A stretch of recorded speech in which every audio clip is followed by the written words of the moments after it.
Exatamente o que Deus espera de você. Então eu diria, fortalecimento do culto, uma atitude mais proativa em relação à visitação e também conhecer o seu papel. Vamos agora trabalhar com o tema visitação. Eu quero convidá-los a abrir suas Bíblias no capítulo número 3 de Gênesis. E a gente vai encontrar aqui uma coisa interessante. Gênesis 3, versículo de número 8. Logo depois da queda do homem e da mulher, Deus os procura e diz assim: ao ouvirem a voz do Senhor Deus, que andava no jardim quando soprava o vento suave da tarde, o homem e a mulher se esconderam da presença do Senhor Deus entre as árvores do jardim. A primeira coisa que a gente vê pode deixar no início, por gentileza. Não mexer aqui não, viu? Ok. Para que não seja culpado, eu vou deixar aqui do lado, depois eu vou dizer. Vamos lá. Olha só. Em Gênesis 3, homem e mulher caem. E o que Deus faz? Deus procura. O que Deus faz? Deus fala. Aqui não diz o conteúdo. Mas eu imagino que no Éden, Deus talvez estivesse dizendo: Eva, Adão, onde vocês estão? E eles se esconderam. Mas Deus estava à procura. Isso vai ser outra coisa. A primeira pessoa a visitar na Bíblia não é pastor, não é líder da igreja. A primeira pessoa a visitar na Bíblia é o próprio Deus. E aí então nós vamos entender algumas coisas interessantes. É assim, olha, todo líder, ele está influenciando pessoas o tempo todo. E quando nós falamos de influência, essa influência, ela é feita quando você se aproxima das pessoas. Recomendo a leitura desse livro, que é de John Maxwell e Les Perrott, que ele diz 25 maneiras de valorizar pessoas. E se é uma maneira que você pode valorizar pessoas, é quando você se aproxima dessas pessoas. Agora, no Antigo Testamento e no Novo Testamento, nós vamos encontrar várias pessoas visitando outras pessoas. Então vamos aqui entender algumas coisas sobre a importância da visitação. Primeira delas, quando você olha, a visitação é algo muito dinâmico, tá? Atenção, igreja, é bom. A visitação, ela é muito o quê? Com força. A visitação é muito o quê? Olha só, você visita uma pessoa e não é o mesmo motivo que te leva a uma casa. A visitação, ela pode variar de objetivo, de tema, de assunto. Você não vai sair de uma casa e vai para outra e vai falar sempre as mesmas coisas. Toda visita, ela pode se tornar pastoral, mas com propósitos e intenções diferentes. Exemplo: quando você olha a experiência de Jetro visitando Moisés em Êxodo 18, qual foi o impacto da visita de Jetro para Moisés? Estou tocando, deve ter um problema aí. Qual foi o impacto da visita de Jetro para Moisés? Ele chegou, se aproximou dele e disse o seguinte: olha, a maneira que você está trabalhando, ela está equivocada. Você está sobrecarregado, você está estressado, e a maneira que você está liderando é uma maneira que está centralizando em você mesmo, quando você deveria distribuir as responsabilidades aqui em Israel. Você pode visitar uma pessoa e essa visitação que você faz vai ser tão especial na vida da pessoa visitada que você vai ensinar a trabalhar melhor. Está claro isso para vocês? Está claro isso para vocês? Pastor, quer dizer que eu vou visitar alguém e essa visita vai contribuir para que a pessoa trabalhe melhor. Sim, ó, atenção aqui. Vou aqui abrir um espaço, tá? Nós, pastores ministeriais, quando nós visitamos um pastor na casa deles, a gente vai para abraçar, para acolher, para dizer que ele é importante, que ele é especial para a gente, mas o nosso propósito também é ensiná-lo a trabalhar. Quando o ancião visita o membro, ele tem que também orientar os membros a como trabalhar. Isso é um exemplo. Segundo ponto aqui, dá uma olhadinha comigo agora. Olha como a visitação é algo dinâmico, tá? 2 Samuel, estudamos essa semana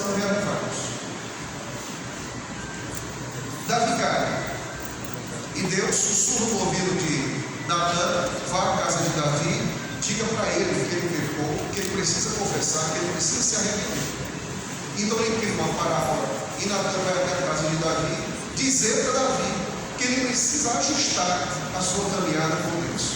Segunda coisa, você não pode ir para a casa de uma pessoa que precisa da sua ajuda, que está precisando das suas orações, está precisando dos seus cuidados, e você chega na casa da pessoa, sabe que essa pessoa precisa de uma palavra de ânimo, de consciência do seu pecado, da necessidade que ela tem, e você vai falar tantas coisas, mas não vai ao ponto dessa pessoa. Às vezes a gente trata o problema com o irmão ter uma comissão, quando a gente deveria tratar o problema no sofá de casa. No sofá de casa. Nem tudo é uma comissão. Às vezes, irmãos, ó, vem cá, puxa o tamborete, a cadeira, o sofá, senta aqui, vamos agora conversar. Meu irmão, você não está bem. Eu estou aqui para te ajudar, eu estou aqui para te socorrer. Você está entendendo isso? Então perceba, deu para entender como a dinâmica da visitação é muito mais ampla do que a gente imagina. Vamos ainda um pouco mais para a Bíblia, tá? E vamos entender aqui algumas coisas. Isaías, Ezequias. Notem vocês que, primeiro, a visitação de Jethro para Moisés foi uma visitação funcional. A segundo lugar, você vê uma visitação de Natan para Davi, uma visitação de natureza bem espiritual. A terceira visitação agora é o homem que está doente, o profeta que vai visitá-lo. Ele está doente, a situação é grave, irreversível. Ele toma remédio, não dá resultado, ele faz tratamento, não dá efeitos. Às vezes você vai sair de casa e visitar uma pessoa que está nessa condição. E é interessante, depois que Deus faz a promessa, o profeta vem, e depois o rei, então, ele é curado. Então perceba que existe assim uma variação, não está funcionando aqui não, uma variação de dinâmica de visitação. Está claro isso para vocês, amigos? Está claro isso? Então, perceba uma coisa. Primeiro, a visitação, ela é o que, amigos? Dinâmica. Tá bom? A visitação, ela é o que? Dinâmica. Então você vai, por que ela é dinâmica? Porque ela varia e porque você atende de acordo com a necessidade que a pessoa possui. Agora, vamos ver aqui uma coisa no Novo Testamento, especialmente no Evangelho de Lucas. O que a gente pode encontrar no Evangelho de Lucas? A gente vai encontrar o seguinte: Jesus é um visitador por excelência. Jesus poderia fazer o seu ministério só ao pé do Monte das Oliveiras. Jesus poderia fazer o seu ministério só na sinagoga. Jesus poderia fazer o seu ministério só na rua. E ver uma coisa, ele não fez só assim. O que é que Jesus Cristo faz? Vai para casa. E aqui me permite dizer uma coisa, gente: não existe ministério bom sem visitação. Pastor bom, visita. Ancião bom, visita. Ancianato bom, visita. Diácono bom, visita. Líder bom, visita. E sabe por que ele faz isso? Ele não faz isso por obrigação, ele faz isso por paixão. Permita aqui dizer isso, pastor Sérgio. Ontem à noite eu estive na casa do pastor Sérgio. Por que ele pediu para fazer isso? Você sabe por quê? Porque quando a gente visita, a gente faz isso por prazer. A gente faz isso por alegria. Uma das melhores coisas da vida é você pastorear. E a outra melhor é ser pastoreado. Jesus, ele visitava as pessoas em casa. Em cada casa que Jesus visitou, ele tinha um propósito diferente. Vamos dar uma olhadinha agora? Olha só, ele visita Pedro. E o que acontece na casa de Pedro? O que acontece na casa de Pedro, igreja? Ele visita Simão. O que é na casa de Simão? O que ele faz lá? Agora percebam vocês, ele visita a casa de Levi. O que é celebrado na casa de Levi? Agora depois ele visita a casa de Jairo. O que ele faz na casa de Jairo? Então veja vocês que quando ele visita Marta e Maria, qual é a ênfase que ele dá na casa de Marta e Maria? Então perceba que quando nós visitamos, cada visita tem um propósito diferente. Agora, quando você vai para Lucas, e Lucas é um dos grandes visitadores do Novo Testamento, você vai perceber uma coisa. Ellen G. White diz: o Salvador ia de casa em casa, curando os enfermos, confortando os que choravam, consolando os aflitos, inspirando paz aos desconsolados. Uma coisa que me chama a atenção é que Ellen G. White também diz: sua comida e bebida era levar esperança e ânimo a todos aqueles com quem entrava em contato. Então Cristo, ele exercia um ministério tremendo de visitação. Agora, quando nós vamos para o livro Atos dos Apóstolos, nós vamos ver lá também uma atitude, um comportamento de visitação. Aqui vem uma coisa, olha, nós vivemos em uma era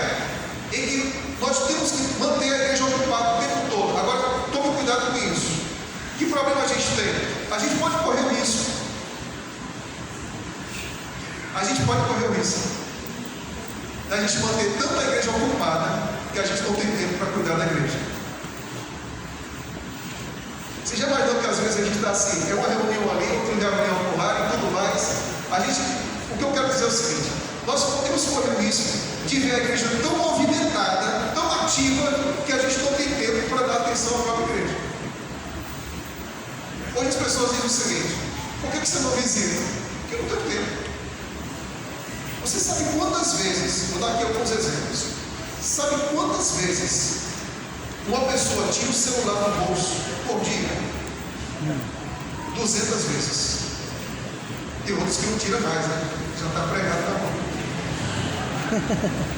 Sabe quantas horas um brasileiro aqui, Brasil, passa em redes sociais por dia? Por dia. Aproximadamente 2 horas por dia. Por dia. Aí você vai ver o seguinte: sabe o que tem? O negócio que a gente precisa saber o que é? Redefinir prioridades. A redefinição de prioridades. Então pense uma coisa: nós anciãos, nós diáconos, nós pastores, devemos pensar o seguinte: quem souber explorar bem, eu chamo isso, pastor Sérgio, sabe o que é? Existe hoje o que eu chamo, sabe de quê? Eu vou colocar aqui o termo técnico. O termo é vácuo pastoral.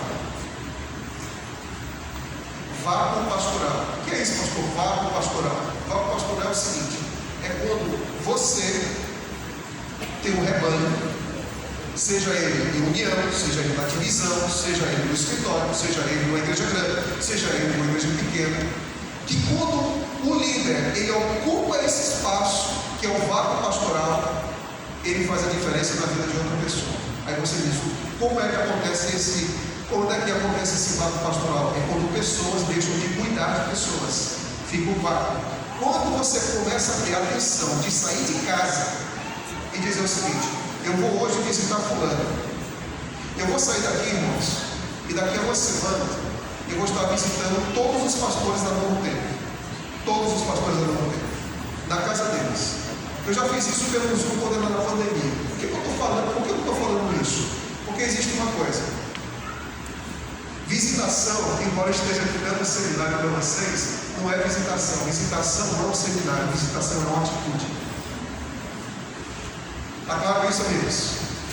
Diga bem. Amém. Olha só, pense agora em alguns detalhes. Quando você vai para o livro de Atos, Ananias foi até a casa de Saulo e Deus disse para Ananias: vá, procure Saulo, ele está orando. Por que Deus não resolveu tudo? Sabe por quê? Porque na visitação, parte você resolve como ser instrumento das mãos de Deus. Parte Deus resolve, a outra parte é você ter que ir. Quando você olha o exemplo aqui de Ananias e Paulo, ele não foi estabelecido completamente por Deus. Teve que alguém ir lá na casa de Paulo, e essa pessoa foi Ananias. Está lembrado de Pedro e Cornélio? Aqui era para avançar, para pregar lugares que não foram alcançados, alcançar pessoas que não faziam parte da religião. E aí vem uma coisa: quantas vezes o lençol desceu? Quantas vezes? Quantas vezes? Era necessário 3 vezes? Aliás, não era nem necessário Deus perder tempo com o lençol. Era para Pedro ter dito que eu deveria ir trabalhar com os gentios. E aí vem uma coisa: você quer que eu vá um pouquinho mais longe? Você sabia que a visitação não deveria pertencer só a membro de igreja? Quando você vai para a Bíblia e você estuda um pouco mais sobre visitação, você vai perceber o seguinte: nós devemos visitar os irmãos da fé. Mas existe algo mais: você deveria ter tempo para tornar suas visitações missionárias. Missionárias. 2 experiências para vocês. Primeiro, uma antiga e outra mais recente. Eu fui pastor da igreja central de Maceió e um dia, domingo à tarde, eu recebi um toque lá na campainha de uma senhora e de uma moça pediram o seguinte: pastor, você pode ir lá em casa orar com a gente? Nenhuma das duas era da igreja. E um irmão, e no caso o filho dessa senhora, Ele visitava a igreja. Uma mansão assim, de frente para o mar, mas uma família carente. Eu fui lá, entrei na casa, o filho do lado, o pai do outro lado, a filha e a mãe do outro lado, e o pai disse o seguinte: eu já dei tudo para esse rapaz, eu dei faculdade, segunda faculdade, olha o tênis que ele está calçando, olha a marca da camisa. E o rapaz cabisbaixo, só olhando no chão. E o pai contando tudo que materialmente disse, deu para o filho. E de repente o filho olhou para o pai e disse assim: você me deu tudo isso, mas você nunca me deu um abraço. Você nunca me deu um abraço. Nenhum membro daquela família era da igreja, mas eu estava lá para visitá-los, para orar com eles. E foi maravilhoso conhecer aquela família, mesmo naquela condição. A outra visitação aconteceu agora recente. Eu dei estudos bíblicos por Zoom e batizei a Lohane, que é apresentadora de TV ali em Fortaleza. E por ocasião do concílio que teve aqui, da FAN, que foi feito lá em Fortaleza, eu encontrei a Lohane e os amigos, e eles disseram o seguinte: pastor Lucas, à tarde eu tenho o Lucas, aliás, o Daniel e a Eurídice, que são médicos. Você pode estar lá? Eu fui, participamos de um pequeno grupo. No outro dia, eu visitei a Eurídice e o Daniel, que são médicos ali em Fortaleza, no consultório deles, e orei com eles. E sabe o que aconteceu? Começamos o estudo bíblico por Zoom, toda quinta-feira, 8 horas da noite, estou estudando com eles aqui agora. E sabe por quê? Porque a visita faz diferença. As pessoas, nós estamos em uma era, sabe de que é isso aqui, irmãos? A era da tela. E no fundo, essas telas não satisfazem o coração humano. E quem souber atender pessoas de forma pessoal, sincera, vai fazer uma diferença e um impacto extraordinário, porque as pessoas estão carentes disso. Eu chamo isso de vago pastoral. Agora, perceba que algumas coisas, eu tenho ainda 11 minutos. Qual foi o resultado da visita de Pedro a Cornélio? O resultado foi que Deus mandou Pedro ir até a Cornélio. E o resultado disso foi isso aqui, ó. A família toda de Cornélio foi batizada. Quando nós olhamos Paulo e Tício, Paulo também visitou Tício e teve essa mesma experiência. Agora pense uma coisa: quando eu visito membros da igreja que já são batizados, qual é o foco principal? Qual é a palavra principal? Agora, quando eu visito pessoas que não são da igreja, qual é o foco principal? Então, quando nós pensamos em visita, nós temos que pensar em duas faces da moeda. Nós temos que pensar para dentro, edificar, para fora, evangelizar. Agora, pense comigo aqui uma coisa: existe diferença entre vir para a igreja e visitação? Existe. Quando você vem para a igreja, sábado, quarta e domingo, você vem como alguém ativo ou passivo? Geralmente passivo, você escuta. Depois você está aqui o quê? Na multidão, não conheço todo mundo aqui. E vai levar muito tempo para conhecer. Ou seja, eu estou trabalhando com a massa e não com indivíduos. Depois, o meu contato com você é na porta da igreja. Eu pego sua mão, você vai embora. É superficial. Logo depois, muitas vezes, eu não sei como foi sua semana, seu casamento, seu filho que está na igreja, que não está. O meu contato com você, de um certo modo, é quase que um desconhecido. Agora, e quando a gente fala de sofá de casa? Existe diferença? Enorme diferença. Não se ganha igreja, membros interessados daqui, irmãos, não se ganha. Aqui as pessoas admiram e gostam. Mas onde é que se ganha, pastor? Sofá de casa. É no sofá de casa. Quer fazer a diferença na vida das pessoas? Não limite a 4 cantos da igreja nem a púlpito. Quer fazer diferença? Se aproxime. E não é mensagem do WhatsApp: oi, tudo bem? Feliz sábado, como é que você está? Não. Mensagem do WhatsApp tem que ser ponte para o contato pessoal. O contato pessoal nunca será substituído. A gente pode ter a mais elevada tecnologia. O contato pessoal, o calor, o olhar nos olhos, o ouvir é insubstituível. É insubstituível.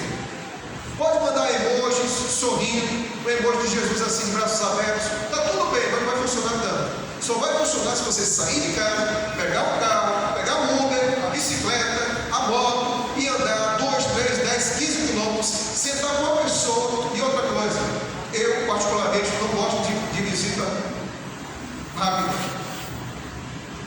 Eu gosto de visita por pelo menos 1 hora.